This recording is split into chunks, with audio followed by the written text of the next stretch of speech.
podáis estar firmes contra las acechanzas del diablo, porque no tenemos lucha contra sangre y carne, sino contra principados, contra potestades, contra los gobernadores de las tinieblas de este mundo, contra huestes espirituales de maldad en las regiones celestes. Por tanto, tomad toda la armadura de Dios, para que podáis resistir en el día malo y, habiendo acabado todo, estar firmes. Mira, en este texto se habla de una armadura divina, y esa armadura está descrita en los siguientes versículos. No voy a leer todos los versículos, son bastante extensos, pero allí en los siguientes versículos encontramos 7 armaduras. La verdad, la justicia, la fe, la salvación, el estudio diario de la Biblia, la oración y el traer una persona para Cristo. El cristiano que haga uso de estas armas podrá resistir en el día malo, dice Pablo, y habiendo acabado todo, estará firme, reflejando la gloria de Dios. Permíteme, sin embargo, dividir a estas armas en 2 grupos. En el primer grupo voy a colocar la verdad, la justicia, la fe y la salvación. Estas son 4 armas divinas, colocadas en las manos de los hijos de Dios, pero la participación humana es apenas la de aceptar o rechazar. Ahora, las 3 últimas armas, la oración, el estudio de la Biblia y el apresto del Evangelio de la paz, son también armas divinas, pero solo funcionan si el ser humano las utiliza. La participación humana en el uso de estos instrumentos es mucho más activa. Explico mejor. Tú y yo no podemos hacer nada para modificar la verdad, la justicia, la fe y la salvación. Solo podemos aceptarla o rechazarla. Ellas, la verdad, la fe, la salvación, la justicia, siempre estarán allá, por encima de nuestras intenciones humanas. Pero con relación al apresto del Evangelio, al estudio diario de la Biblia y a la oración, nuestra participación es indispensable. Somos nosotros los que tenemos que orar y estudiar la Biblia todos los días. Dios no va a hacer eso en nuestro lugar. Todos sabemos en qué consiste la oración y el estudio de la Biblia, pero ¿qué es el apresto del Evangelio de la paz? Bueno, Isaías 52:7 lo explica. Dice, cuán hermosos son sobre los montes los pies del que trae alegres nuevas, del que anuncia la paz, del que trae buenas del bien, del que publica salvación, del que dice a Sión, tu Dios reina. El apresto del Evangelio de la paz es traer personas para Cristo. A esto podemos llamarle testificación. Es una arma indispensable en la lucha espiritual en la que estamos involucrados. Ahora bien, muchos cristianos de alguna manera logran orar y estudiar la Biblia todos los días. La dificultad que la mayoría encuentra es traer personas a los pies de Jesús. Gente sincera, gente bien intencionada, por más que se esfuerza, ve con frecuencia sus intenciones frustradas y después de algunas iniciativas fracasadas llega a la conclusión de que no tiene don para eso. Pero desde la perspectiva divina, mira, orar, estudiar la Biblia y traer personas para Jesús no son dones, son armas claves para enfrentar al enemigo y salir victorioso. Pero para que estas armas sirvan, tienen que ser usadas juntas. Eso trabaja como la dinamita. La dinamita tiene 3 elementos: la pólvora, el detonador y la mecha. Aislados uno del otro, la dinamita no existe, pero juntos tienen un poder en sí, un poder destructor terrible. Bueno, la misma cosa sucede en la vida espiritual. Oración y estudio de la Biblia, separados de la testificación, no tienen mucho valor. Pueden inclusive llevarte al fanatismo o al misticismo. Eso es lo que afirma el Espíritu de Profecía en Servicio Cristiano, página 107. Dice ahí, este periodo no ha de usarse en una devoción abstracta. El esperar, velar y ejercer un trabajo vigilante han de combinarse. ¿A qué le llama la sierva del Señor devoción abstracta? Al estudio de la Biblia y a la oración, separados del trabajo de buscar personas para Jesús. Pero si incluyes a como parte de tu armadura, la testificación, ahí estarás en condiciones de enfrentar a las fuerzas del enemigo de manera victoriosa. Bueno, querido, en la segunda parte de este estudio veremos la relación entre la verdad y la justicia. Ambas, verdad y justicia, provienen de Dios. Recuerda que aunque son armas que el cristiano debe usar, no son armas humanas, vienen de Dios. En la Biblia se usa innumerables veces el concepto de la verdad, pero unido al concepto de la justicia. No puede haber separación entre la verdad y la justicia. Por ejemplo, nadie puede decir, voy a hacer esto porque es justo, aunque no esté de acuerdo con la palabra de Dios. Hombre, hacer eso sería una insensatez. Cuando Pablo dijo, estad pues firmes, ceñida vuestra cintura con la verdad, vestidos con la coraza de justicia, tenía en cuenta que la justicia tiene implicaciones morales y está relacionada con la verdad, o sea, con lo que es correcto. Pero vivimos en días en los que muchas personas, en nombre de la justicia, se oponen a lo que es correcto. ¿Y quién puede decir lo que es correcto? Solo Dios, en su palabra, que es la verdad. Por eso Jesús dijo, santifícalos en tu verdad. Tu palabra es la verdad.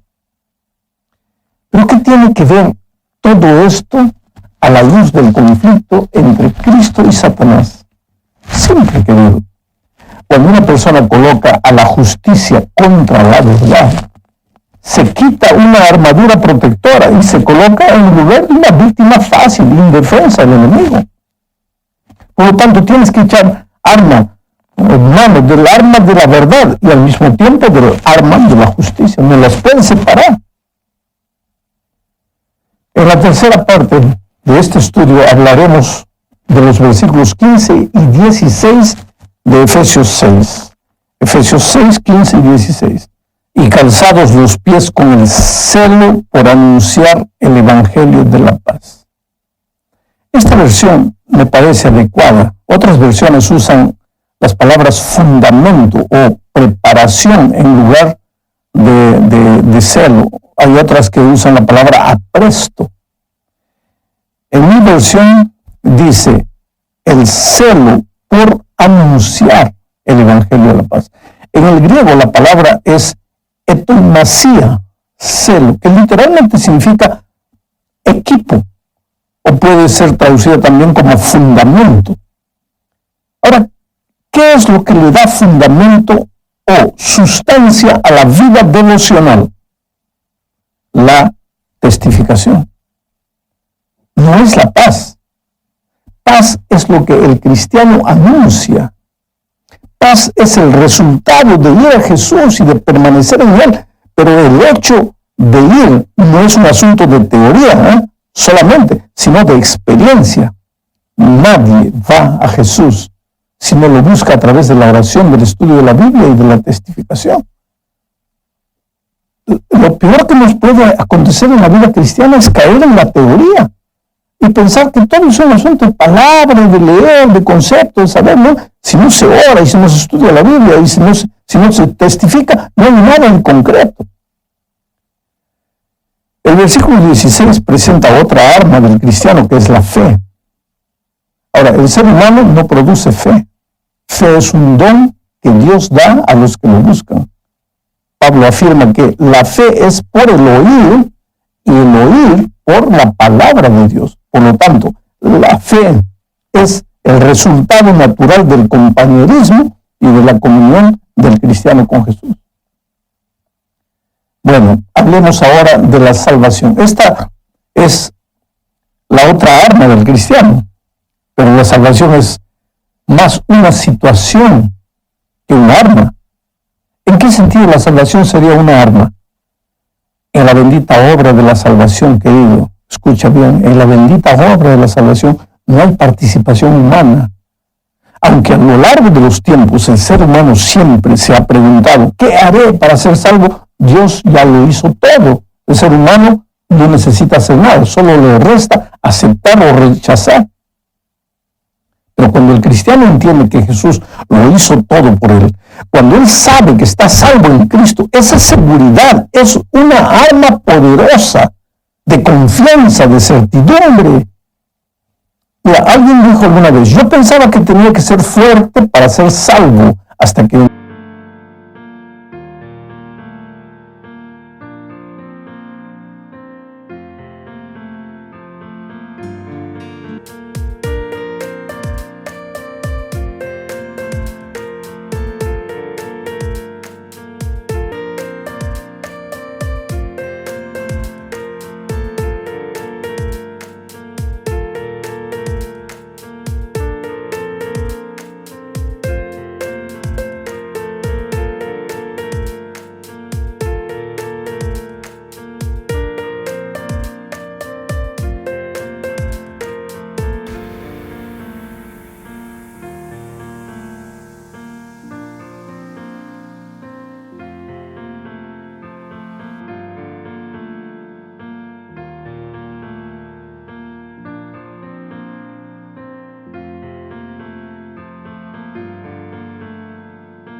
entendí que primero tenía que ser salvo para después ser fuerte. No existe verdad más preciosa que esta. Por eso la seguridad de salvación es una arma poderosa también para mantenerse firme hasta el día de la venida de Cristo. La otra arma es la espada del Espíritu, que es la palabra de Dios. Esta es una arma que el cristiano tiene que usar. Si el cristiano no dispara, nada sucede. El león va a venir y lo va a tragar con arma y todo. Dios, querido, Dios puede hacer todo en tu vida, pero no puede estudiar la Biblia por ti. Nadie puede hacerlo. El único que puede estudiar la Biblia por mí soy yo. El otro día un hermano me dijo, pastor, entonces yo estoy perdido, porque no tengo ganas de estudiar la Biblia. Y lo peor de todo es que yo no tengo fuerza de voluntad. Pero aquel hermano estaba equivocado al decir que no tenía fuerza de voluntad, porque él se levanta todos los días a las 3 de la mañana para ir a trabajar. Ahora yo te pregunto, ¿alguien se levantaría a esa hora si no tuviese fuerza de voluntad? Nadie. Pero él sí lo hace. ¿Por qué? Porque tiene que ir a trabajar. ¿Para qué? Para ganar dinero. ¿Y para qué? Para poder comer. Entonces sí tiene fuerza de voluntad, solo que la direcciona para las cosas de esta vida y no para las cosas espirituales. Vamos a imaginar que mañana tú tienes un examen de historia, pero no te gusta la historia. Abres el libro, pero no te da ganas de leerlo. Pero mañana tienes examen de historia. ¿Qué haces? ¿Lo cierras, te olvidas porque no te gusta? ¿O lo estudias aunque no te guste? Bueno, entonces yo te pregunto, ¿no crees que deberías hacer lo mismo con la Biblia? Por lo menos el esfuerzo que haces con un libro de historia, hacerlo también para leer la palabra de Dios. Claro, que la realidad es que cargamos aún la naturaleza pecaminosa, y cargando esta naturaleza pecaminosa nos resulta difícil leer la palabra de Dios, porque a la naturaleza pecaminosa no le gusta el compañerismo por Dios. Sin embargo, ahí está la Biblia como un arma poderosa contra las acechanzas del diablo. Llegamos ahora al fin de este estudio y vamos a hablar de la oración. La oración, querido, no es un acto, es una actitud.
quietud.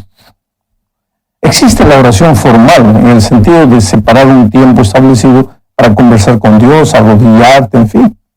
Pero existe también la oración informal, sobre la cual Pablo dice, orad en todo tiempo. Yo no creo que sería posible estar arrodillado todo el tiempo conversando con Dios, pero se puede orar mientras se vive, andando, trabajando, estudiando, comprando, vendiendo, en fin, relacionando todo lo que haces con Dios. Ahora, la oración no tiene como propósito informarle a Dios nada, porque Él sabe todo antes que lo pidamos. Tampoco tiene como objetivo convencer a Dios para que Él mude de opinión respecto de alguna circunstancia. Oh, mi amigo querido, el propósito de la oración es cultivar el compañerismo y la comunión con el Señor.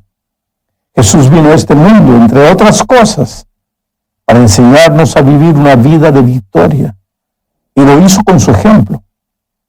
Cuando la tarde llegaba y el sol se ocultaba, a veces Él ya estaba en el monte orando. Y cuando el sol del nuevo día salía, continuaba de rodillas conversando con su Padre. Y después descendía del valle al sufrimiento, de la montaña al sufrimiento humano. Y las fuerzas del mal temblaban delante de su presencia. Un endemoniado gritó un día, ¿qué tienes conmigo, Señor, hijo de la